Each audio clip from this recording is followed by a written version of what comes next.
Hi, and welcome to the second part in our video series that covers using the library catalog to find books and other physical items.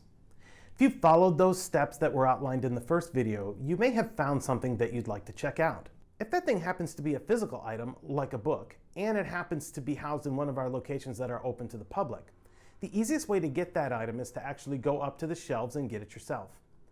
In this video, I'll cover the process of doing just that.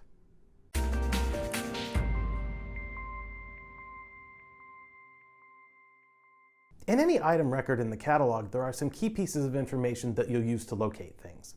The first step is to figure out if the item is physical or digital. If a book or video is digital, it will contain a link to access that item. If it's a physical item, the next step is to determine its availability.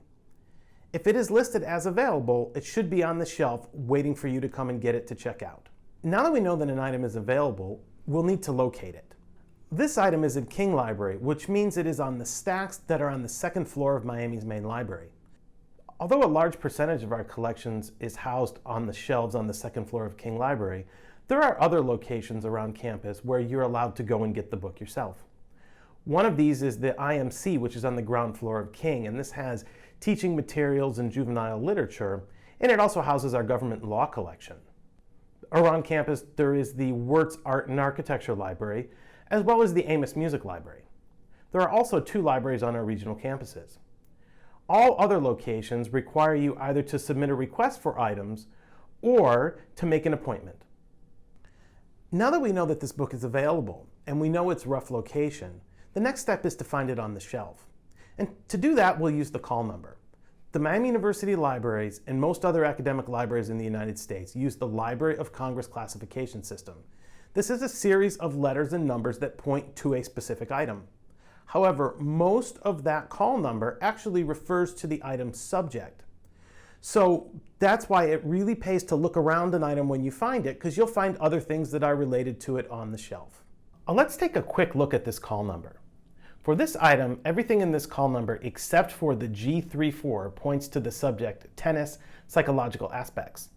The great thing is that in any library in the world that uses the Library of Congress classification system, any book that is about the psychological aspects of the game of tennis will be located at GV1002.9.P75. To find this book in King Library, you will need to take the call number to the stacks.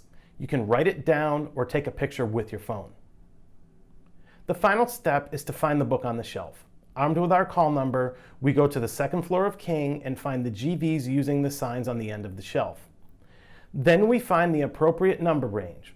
Our focus now shifts to the stickers on the spines of the books. After a bit of scanning, you can locate the desired book. Thinking back to our discussion of call numbers, because things are shelved by subject, when you have found one relevant book, it pays to look around at the titles surrounding it. You will almost always find other useful or related items. One final thing to note about call numbers. That second part of the number, which on the label on the book's spine is the third line, is not read as a whole number, but it's read as a decimal. For example, in our case, it has .P75, and that would be before .P8 on the shelf. If you have any questions about locating books in Miami University libraries or any other aspect of the research process, please don't hesitate to contact us or to ask for help using our online chat research help service. Thanks for watching, and good luck finding books and other items for your projects and papers.